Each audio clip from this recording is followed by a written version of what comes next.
Something you would not want to see in your child's school. Parents and students at Killeen ISD are worried about what they believe is black mold in one of the restrooms at Harker Heights High School after a parent got a picture of it from their child and posted it on social media. News 10's Jasmine Lotz talked with that parent about what they were able to find out. Jasmine. Well, Lauren and Gordon, students aren't supposed to have phones in secondary schools according to Killeen ISD's cell phone policy, which is why the parent and student will remain anonymous. However, according to the parent, their child tried reporting the mold to teachers, but would tell the student to use another restroom. The parent tells me they don't want to speculate that it's mold, but realize this may be the reason why their child started having symptoms.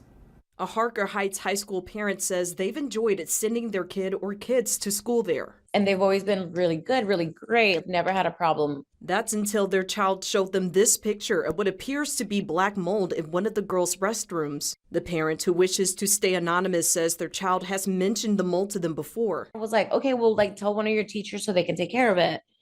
And she said that she went to one of her teachers and the teachers didn't do anything about it. They're like, oh, well, just don't use that restroom. Just go to a different restroom. The parent says after speaking with their child's friends, they found out there's possibly mold in other parts of the school. The girls were like, oh, that's all over the school. And I was like the bathroom. And they just said it's in the athletics bathrooms as well, under the sinks and stuff like that. The parent says hearing this made her wonder if this has been an ongoing issue at the school. I mean, stuff like that doesn't just happen from night to day, from one day to another.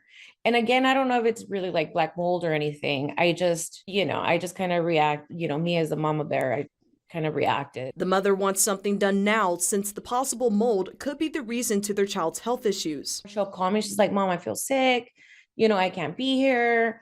I feel nauseated. Could this be a thing? I don't know. I don't want to speculate and I don't want to blame it on anyone or anything. However, she doesn't want this to go untreated for too long. It's their job to make sure that our students are being in a healthy environment. And if it's in the bathrooms, is it in the schoolrooms, in the cafeteria?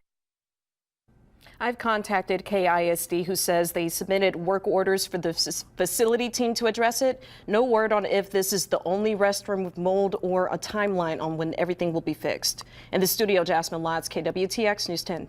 We are just days away from a brand new school year starting for most Western New York students next week.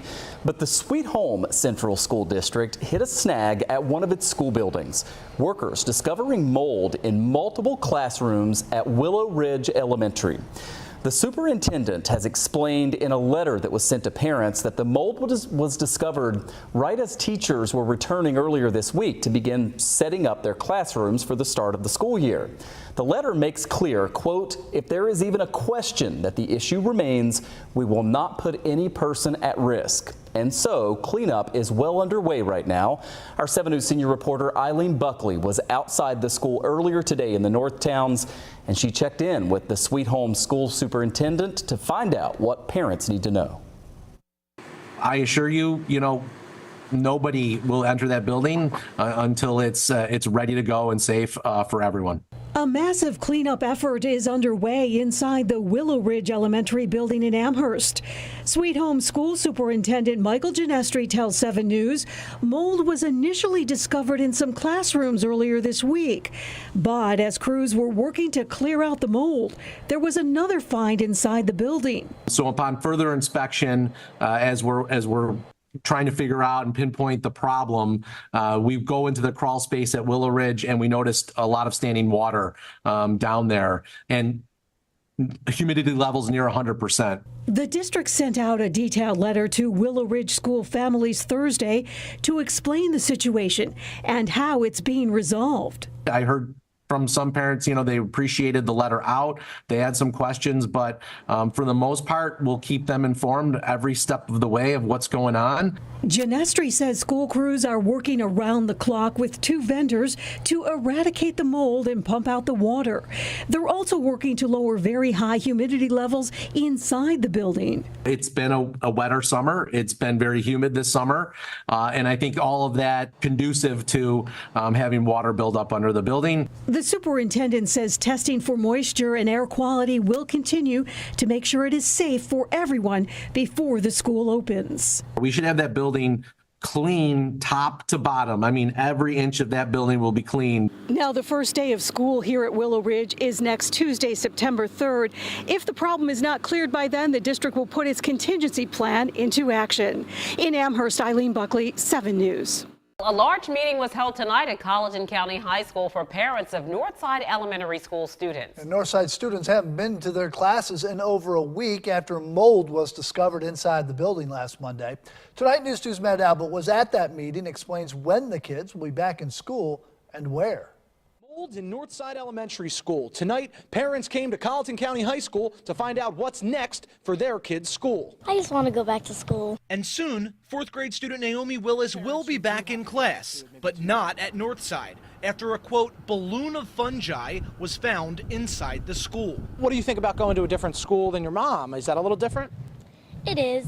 I kind of want to go to the same school as her, so I'm not used to that. Naomi's mom, April, also goes to Northside every day. She's a 5th grade teacher who's also anxious to get back in the classroom. I'm glad to get back.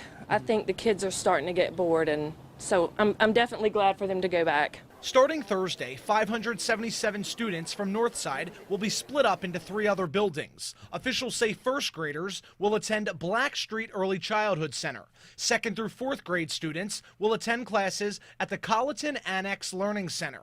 And then 5th grade students will have classes at Forest Hills Elementary School. It's hard for working parents. I think they're doing the best they can do. They're concerned about the children. Consultants hired by the district to get rid of the mold explained to parents how all of the historic flooding and high tides from the fall and winter caused moisture to get into the school over the winter break. We didn't have liquid water pouring into the building. Instead, we just had high moisture content. We had water in the form of vapor inside the building. Northside students will be bused to and from their temporary classrooms while their school is thoroughly cleansed.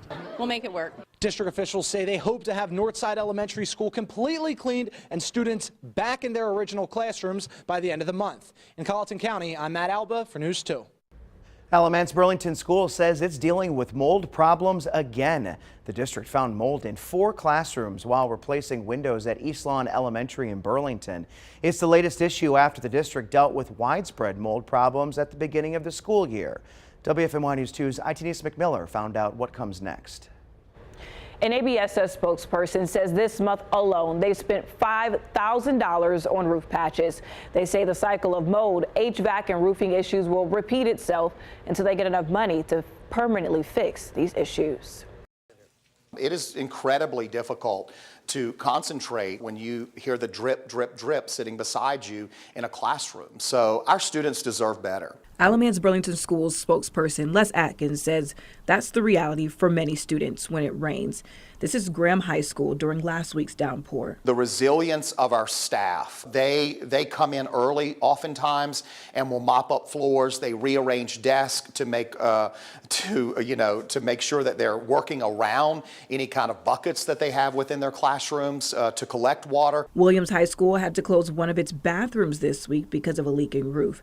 And over at East Lawn Elementary, students in 4 classrooms are learning elsewhere after the district found mold while replacing windows. Just is a part of our ongoing water intrusion issues and HVAC issues that we've been talking about really since the summer that we've been dealing with, and we are hoping for some better cooperation and adequate funding from our county commissioners. Atkins says they're hoping to have the mold at East Lawn cleaned up by next week. He says the district is already $15,000 in the hole replacing ceiling tiles this year. At tonight's county commission meeting, ABSS issues were not on the agenda. Afterwards, I spoke with Commissioner Craig Turner about what they plan to do. He says they're looking at all district buildings. At what is the current status of roofs and HVACs, and to develop a plan, a prioritized plan that we could tackle, that we can identify funding for, and that we can move forward. In the meantime, students and staff will weather the storm and downpour of needed repairs. Commissioner Turner says they have not declined any funding requests for HVAC or roofing issues in the last 2 years.